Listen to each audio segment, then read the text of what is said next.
Mga segments. Yun lang, lagi ko naman sasabihin na I just really wish for their happiness as a couple and as a family. Kami yung, Natras mo na kasi yun. mas komportable. Hindi ko naman talaga tinuloy. Hindi mo natin Ikaw yung magsasabi, ikaw din yung mag-exit. Ikaw, Kasi alam mo na yun. Napag-uusapan pero kumbaga hindi ko pa naman din masabi kasi I just really want to surprise her also. Darating man yung pagkakataon na yun. So, pero siya na talagang gusto ko. Kasi talagang nakita ko talaga yung kagbaitan niya, yung pagkatao niya, wala naman talaga akong may reklamo. may mga plans na ba?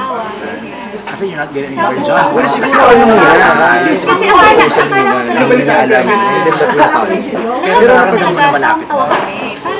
Hindi ko masabi kasi gusto ko i-surprise eh. So hindi ko naman alam kung bukas, pwedeng bukas. Basta masayang masaya. Pero anytime soon na yan.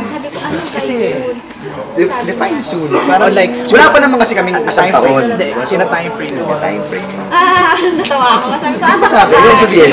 Ayaw mo sabihin. Ayaw mo sabihin. Ayaw ko kasi siyempre papanood niya ito, malalaman na sabi ko, gusto ko yung parting yun. Gusto ko talagang maging punchline mo? surpresa para sa kanya. Pero siguro kung siya naniniwala. Hindi, akala ko talaga joke Mentally, siya. sa kanila. I'm ready.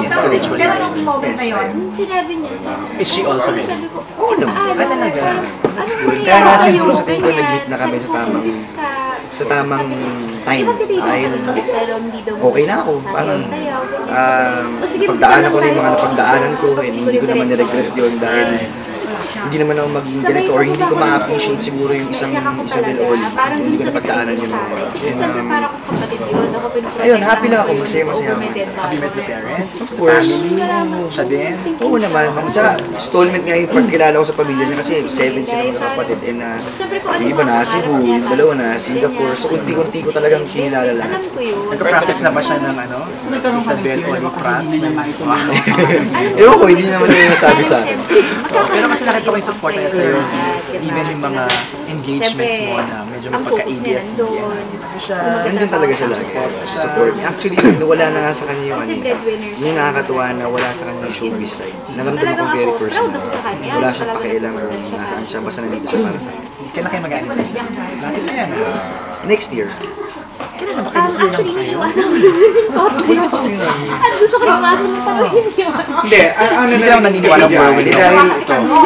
dahil kumbaga, kaibigan. Kaya mabilisan. Di ba parang mabilis na hindi lang ganun. Pwedeng mabilis naging kami, mabilis Pero kami si Melay ma-engage, kasi, mabilis kami kasi si pwede Melay, ganun. worry na. Ako kasi hindi ako naniniwala sa time na pala. Ano bang pwede? Parang Hindi naman you have to sinusigan meet namin yung tao dahil alam someone naman namin na ng magpupursige siya. 6 years Na para sana ma-engage. magpursige.